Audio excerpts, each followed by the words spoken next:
What's up, Liron here, and today we're painting this scene.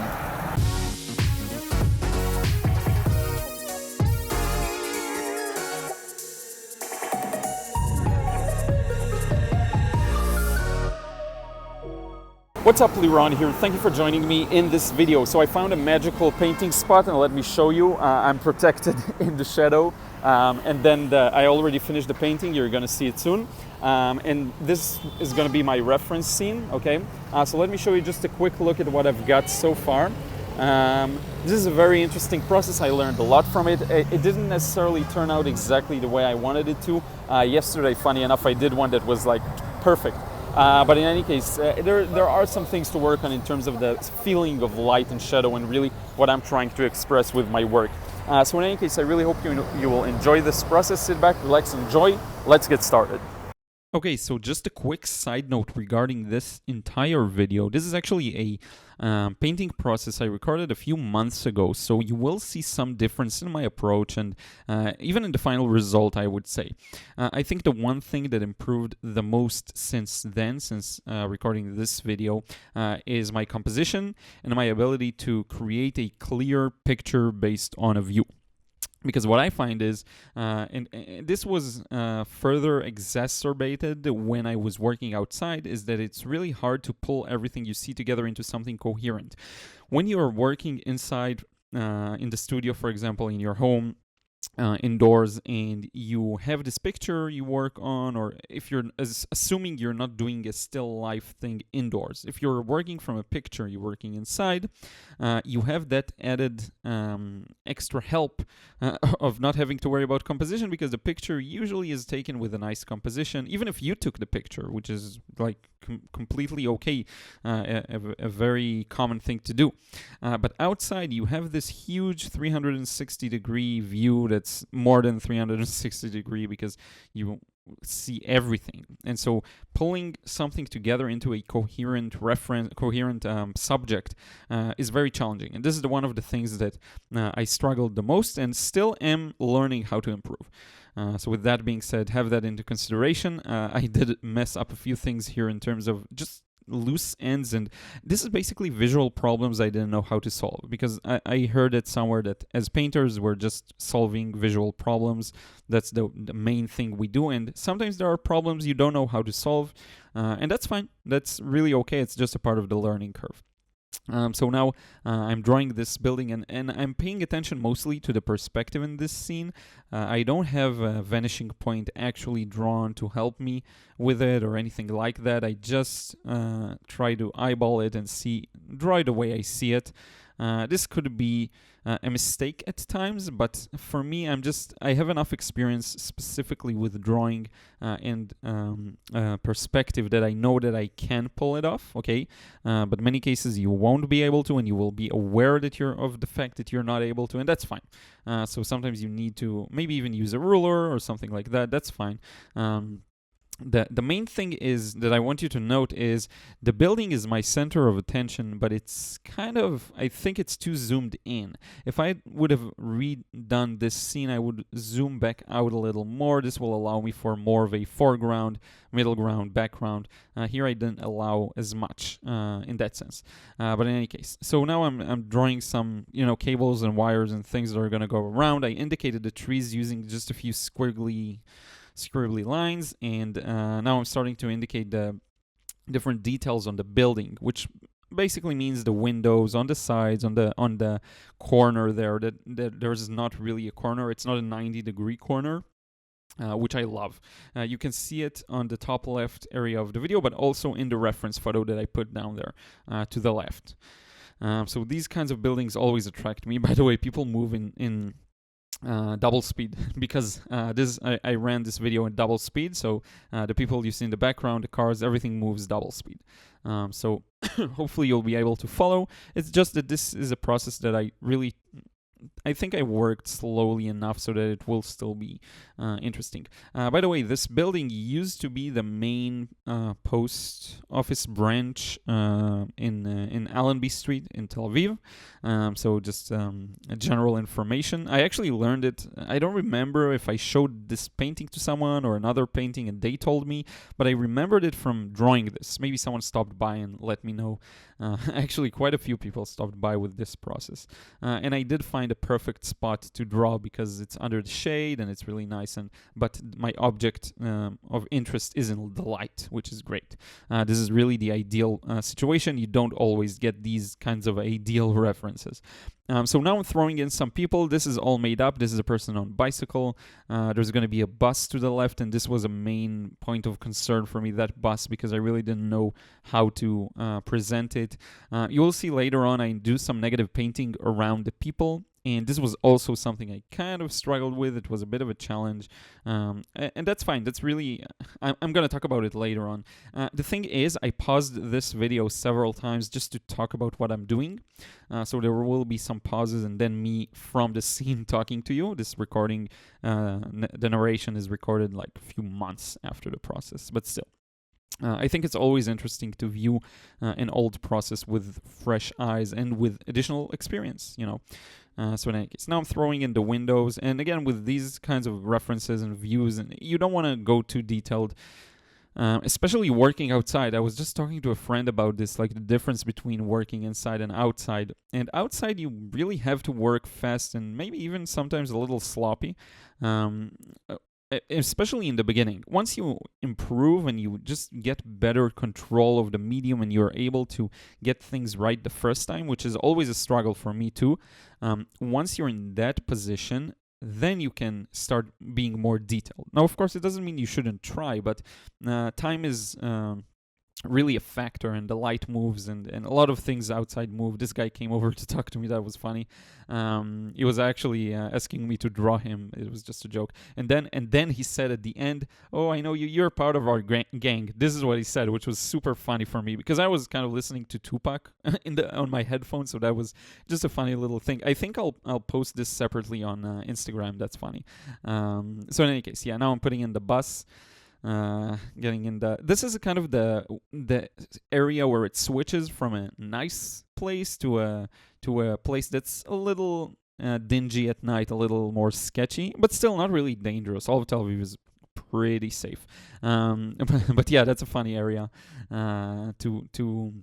well, I lived really close to this place, so I'm very familiar with this place, and I feel like it feels like my home still.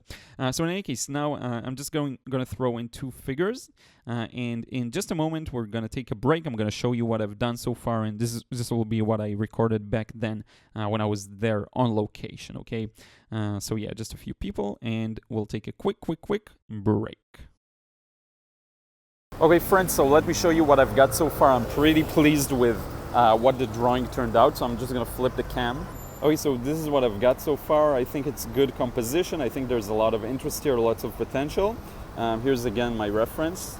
It's going to be a bit of a challenge. I've already painted this scene once, and it's just a bit of a complex one. I think I may add another shadow running along this area just to get it... maybe just to border this side. I think it'll work well, just a square shadow indicating some buildings. We'll see about that. But anyway, let's get started. We're going to start painting this soon. Okay, so you got some notes about the composition I chose here. This is actually, I said I improved since, but this was after I realized I need improvement because I went through like about 6 or 7 months of being oblivious to the fact. By the way, now I'm spraying the paper with water. This is something I do when I'm going to work on a wash that feels large to me and I'm afraid I won't be able to pull it off, okay? So now I'm going to start working on that first wash, which is really interesting. Just the point I was saying earlier is that about the composition, I already figured out at this point that I have some serious work to do on that. and now this is part of me applying in the lessons. So yeah, so now I'm covering everything up. This first wash is going to cover everything probably. So strong blue for the sky. Then I'm going to switch to red, and I'm using a very wet wash, so I don't have a lot of bead, but there is some. Now I'm changing the slant and the tilt on the board because it was a little too runny for me. And you'll see soon it's going to run really bad. But that's fine. Again, first wash, things can run together. That's fine. We barely indicate anything. So yeah. Now I'm putting in some yellow. It has a bit of blue in it, so it's slightly greenish. And slowly I turned it into a pure yellow. I kind of skipped the rooftop there for a moment, but I will be back to it. And now you see it's all flowing, it's all leaking, that's okay. Putting in the roof, it's having it bleed into the walls of the building. And I'm really fine with that. The first wash means nothing. As long as you keep things rather pretty light, it's okay. Now, I did feel like the rooftop needed some strengthening, so I put it back in there. And then I'm going to cover the walls, everything that's left from that. The walls on the right are a bit darker, so I already started turning that into kind of an orange color.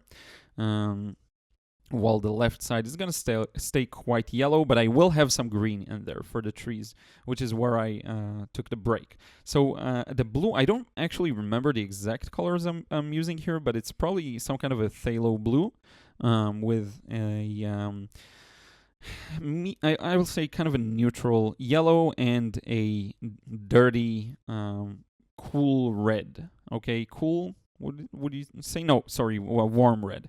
More towards the cadmiums or something like that. So in any case, now the trees, and again, the colors, the reason I don't go into too much details regarding the colors is I don't really care personally about the colors as much. I care more about the temperature and is it like a primary? Is it a cool blue? Is it a warm yellow, a warm red? That's all I care about. So soon I'm going to take another break and show you what I've got so far, and then I'll be back with the narration. So I thought I'd take a small break and show you the scene. It's very crowded, very interesting. As you can see here, lots and lots of cars, lots of people passing by, and this is what I've got so far, okay? So a very challenging one. I'm trying to dumb it down to the essence, which is proving to be quite a challenge, but it is possible, you know, you just need to look at the large shape. So we've got this large building here, large group of trees, all of the floor, ground, asphalt is one layer, then maybe a car or two just to add some interest, and some people spraying them around and hoping that the result will be something conclusive and that speaks as one scene and not as fragmented pieces. Okay, so let me show you also the results so far more up close. Okay, so check it out. This is what I've got so far. I'm very pleased with how it turned out. I think it's a good basis. Here I had to lift some of the paint because I want to leave a really strong highlight there for this light, for this electricity thing. So in any case, yeah, I've got a lot of separate individual colors here, which I like, just using almost only 3 colors. I've got the yellow ochre, I've got some cadmium red, some of the sky blue, which is I think phthalo blue, and this is it. This is all you see here. So in any case, here it is again together with the scene, and we can just move on and keep moving on to the second layer. I'm just gonna leave it to dry for just a few more minutes. Okay, so now we're moving on. Hopefully you got a good look at what this looks like now. And notice how, again, I was using such a wet wash that it dried considerably lighter. And now everything is sort of faded together, and that's great. This is what we want, and this is why I said the first wash doesn't matter as much. I hope I'm not repeating myself too much because I talk about these concepts a lot. So let me know what you think, and if you need some fresh ideas, I can try something. So now I'm working on that shadow on the building, and this is an important part because it will make a distinction between the rooftop of the building closer to us, which was actually the old post office branch or center, and the building at the back. Okay. Now I did have a bit of a dilemma here because the rooftop needs some darkening too, so I kind of had to balance the two out.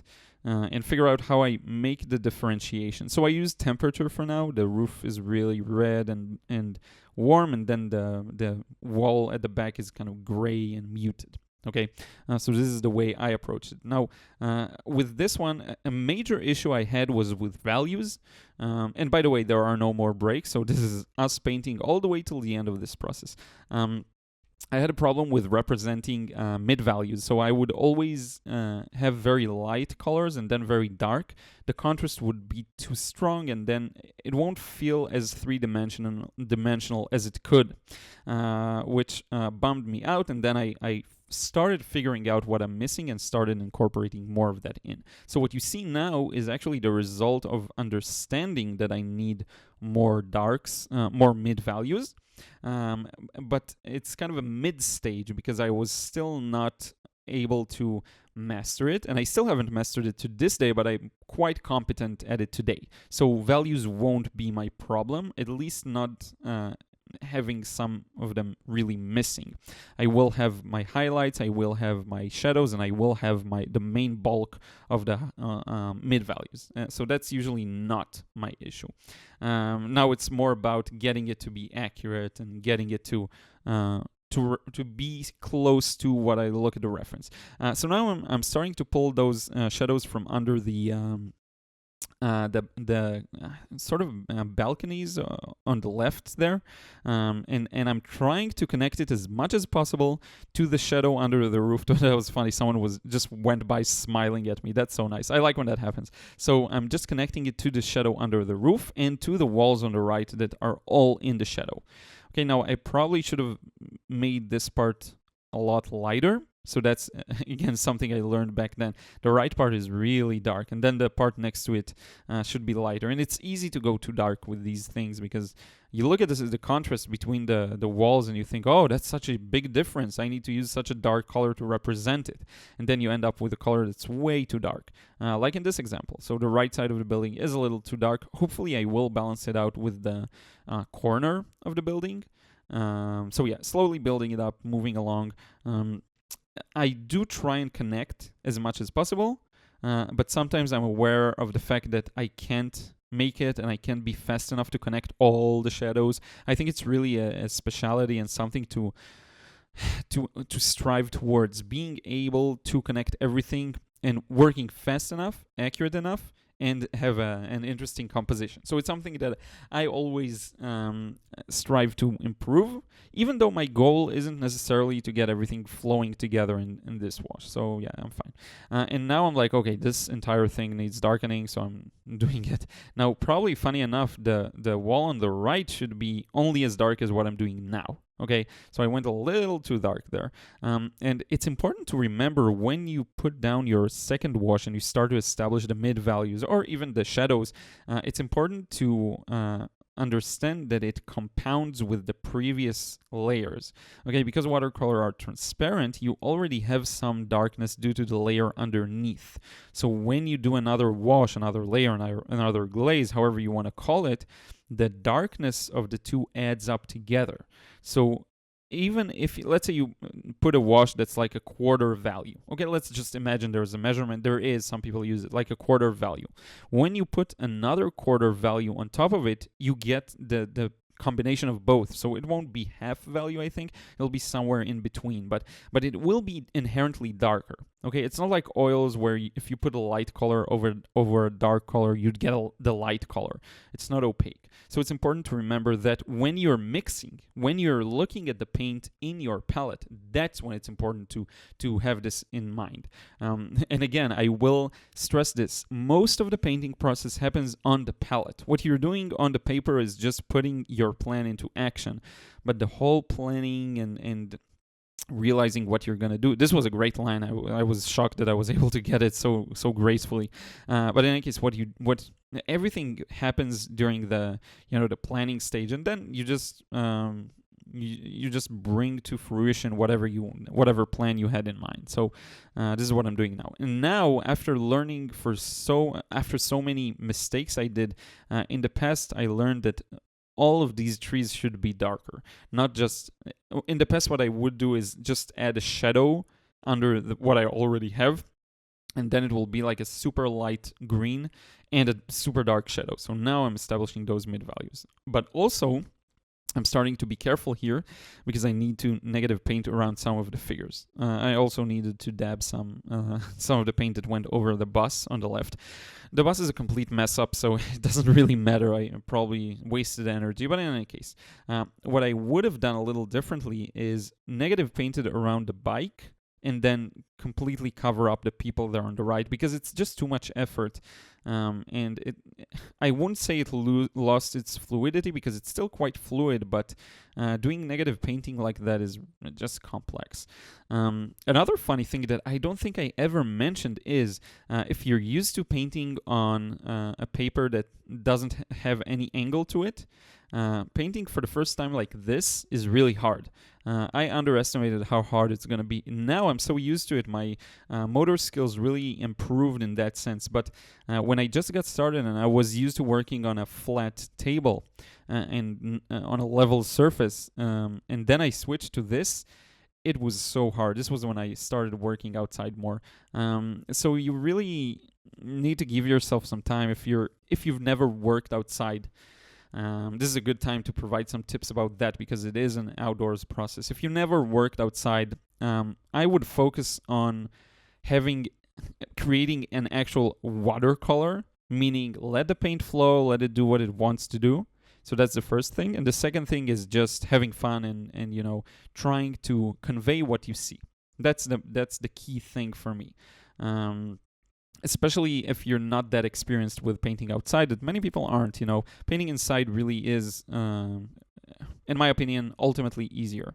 You have everything everything is comfortable, and even if you have the perfect setup for outside, there's always something.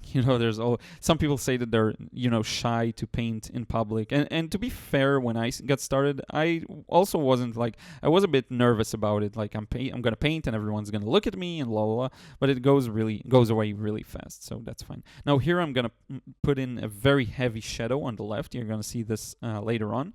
In just a few moments. We're like 2/3 into the process. Now all there's left to do is to add the final details. Unfortunately, I missed some of the footage of the people that you see on the very right. There's a couple. I didn't press the record button, so it was my bad. So hopefully you'll forgive me for that and we didn't lose too much of the footage.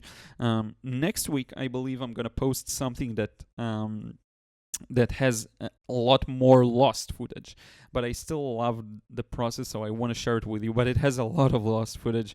I barely got most of the process there, but I think the result is really interesting and I think you'll like it, so I'm planning on posting it in any case. So now I'm almost done with establishing the mid values, and now I'm starting to move into some shadows, some details like that, some darker things. And because I already established the mid values, now it's is the stage for the for the shadows to shine. Because if you just put the shadows over the highlights, there's nothing. There's no depth in there. There's nothing going on. So yeah. Now I still have also the shadows of the trees, which will also demand that I negative paint around the people as well.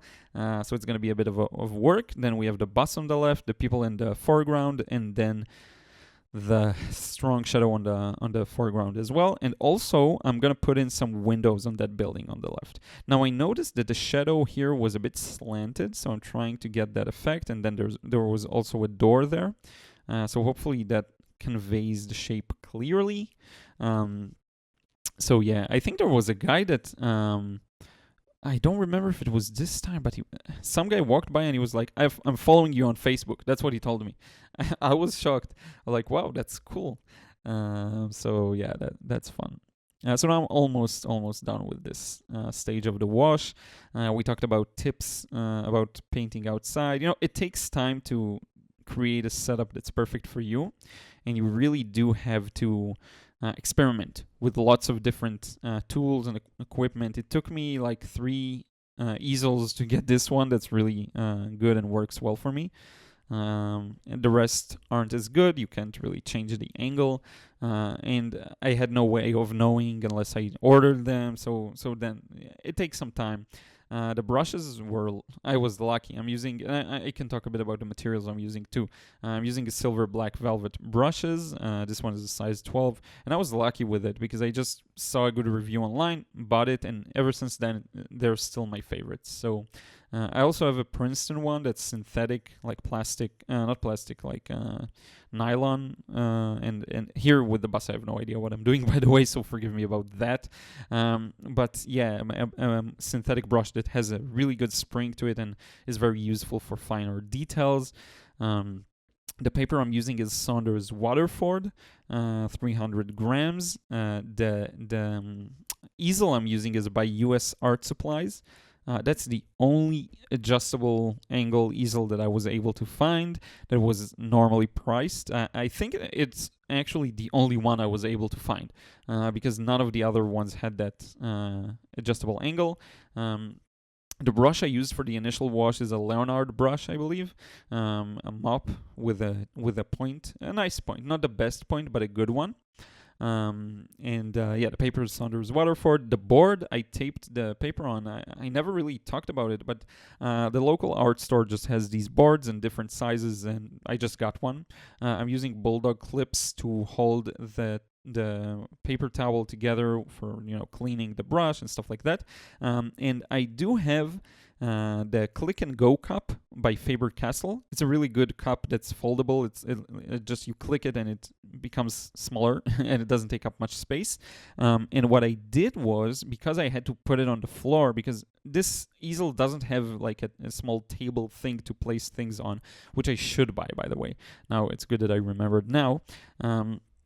But in any case, so I didn't have anywhere to put my cup, and then I would put it on the ground, and just every time I had to get some water, I'd have to bend over and get some water. So what I did this time, what I did a few months back was I actually sewn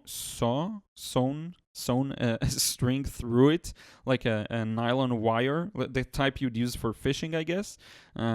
Across it at the top, and I created this sort of a handle that I can hang on my easel, and there's actually a really nice spot to hang it. So now I have the water cup hung over from the easel, so that works really nicely. So now I'm adding in some details there to the building on the left. This was a struggle for me, I'll be honest, because I was trying to get them not to pop too much. Not to take too much of the attention. Also, sorry, I skipped the part with the people. My apologies about that. And also, I tried adding some details to the rooftop there, but it wasn't really going my way, so I stopped. I didn't want to ruin it or anything like that. Now this wash was a little too dark, so I lifted some of that, and then I'll probably try adding more shade, more shadows to it. And I'll probably lift again because it didn't really work out the way I wanted to. What I will do in just a few moments is show you, like I did before, the final version up front, so you can actually see it well, and so you will get a good look at it, don't worry. Showing you exactly what it looks like from the front. The bus is my big disappointment here. I just didn't know what to do with it, and honestly, I kind of winged the people. I could have put a lot more thought into them. I just kind of put it in there. But ever since then, my figures really have improved in my larger pieces. So I'm pleased with my progress. You see, this is the bicycle, me trying to improvise a bicycle. So I am pleased. They look a bit like cutouts. They don't look like they 100% belong to the scene. And this was my disappointment with it, but whatever. That's just one thing, and hopefully it has improved since. I find that when I just paint the people, it's much easier, but then when they're a part of the scene, and I'm going to talk about it later on, when they're a part of the scene, I'm struggling a bit more. So now I'm going to put in that shadow that moves across. It actually was there in the scene. It's hard to see from the reference photo, but it was there. Not to say that this was necessarily the best decision. It felt like I needed something to close off that bottom left part for some reason. So now the only thing that's left is to add some of those final details there, and I'm gonna sign this one soon too. And this will be it. A lot of people stopped by, and I noticed when they talk to me, I enjoy it, but sometimes it's really distracting. But still, I'm thankful for anyone who stops by and talks. It's nice. It's nice to have that conversation with people. And every time it's a new adventure. One time it was super hot, and this old guy that was selling stuff on the street just brought me a glass of water from the nearby kiosk. It's his friend, so he just brought me a glass of water and a chair to sit on. That was really nice. So in any case, this is almost done, just putting in those final details there to create some kind of an additional interest, and I'm signing this, and we are done, and I'm going to soon wrap it up and talk a bit more about the process. Okay, friends, I'm done with this one. This was a very interesting process. It's one of those processes that start off really well and you feel like focused. Let me show it to you. But then somewhere along the line, I felt like I was losing my impression of the scene.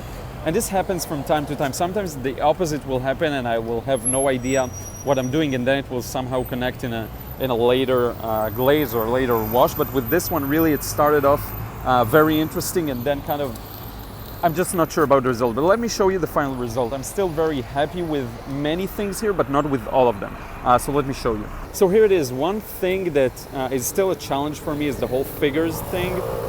Putting in the figures in a realistic way. And it's funny because if I would have just painted the figures separately, I would have had a very easy time with it. But when it's a part of a scene, maybe I'm in a hurry, maybe it's lack of focus, I'm still not sure, but this is something I want to work on. For example, these ones turned out decently, but I was just lucky. But these ones just look like cutouts, and I wasn't really paying a lot of attention to them. It's like subconsciously my mind goes into a different realm. So what I think I'll do maybe for the next few weeks is put a lot of emphasis on just sketching people, maybe even as the main part of the scene. So I would build, for example, I would take two figures, maybe take a picture, and I will just paint them and then let the scene be secondary. You see what I mean? And that'll train me to see figures maybe better, and then I can switch it back and focus more on scenes and then add the figures. It's these kinds of things that really helps you develop and improve. This is what I find, at least. So in any case, let's wrap up this video. So once again, thank you so much for watching. I hope you enjoyed this one, and I hope you learned something new. I definitely learned from this process, just like any process. This is really, it's such an interesting learning curve, I think, that no matter how much you practice, there's always a bunch of new stuff to learn with each and every painting. I will put links in the description box below to my beginner's drawing course, to my Patreon page, to my Instagram, and everything else. Don't forget to subscribe. If this is somehow the first video that you see, then I post a lot of these, also outside, also inside, paint reviews, tons of other stuff. So I'll be happy to see you on my channel again. And this is it. I will see you again in another vid real soon.